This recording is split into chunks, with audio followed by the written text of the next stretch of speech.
আসসালামু আলাইকুম বন্ধুরা, দুবাই প্রবাস থেকে আপনাদের সবাইকে শুভ সকাল।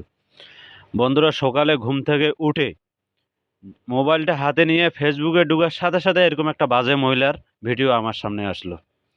আপনারা একটু ভিডিওটা দেখেন, তারপরে আমি বাকিটা বলতেছি। আমির হামজা বেয়াদবটাকে ধরে কচু কাটা করতে হবে। নীল নদের পানি যেমন নীল না, জামাত ইসলাম এরকম জামাত না, কথাটা সত্য। জামাত ইসলাম হলো একটা ভেসালধারী, এগুলো ইসলামের শত্রু। এরা কোনোভাবে ইসলামের ভালো চায় না। এরা দিনের বেলায় ইসলামের টিকিট বিক্রি করে। এই মহিলাটাতে আমির হামজাকে নিয়ে এরকম একটা ভিডিও বানাইছে। আমির হামজাকে নিয়ে রোস্ট করছে। বাংলাদেশের এমন কোনো মানুষ নাই যে আমির হামজাকে ভালোবাসে না। আমির হামজা হচ্ছে বাংলাদেশের বড় একটা বক্তা। আর এই আমির হামজাকে নিয়ে এরকম একটা রোস্ট করছে, এরকম একটা ভিডিও বানাইছে।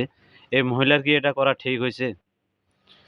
এরকম বেহায়া মহিলা, এরা শুধু ভিউ কামানোর জন্য, মানে অনলাইনে ভাইরাল হওয়ার জন্য এই সমস্ত ভিডিও বানিয়ে থাকে, ভুলভাল ভিডিও বানিয়ে থাকে। এরা আসলে মানুষের কাতারে পড়ে না।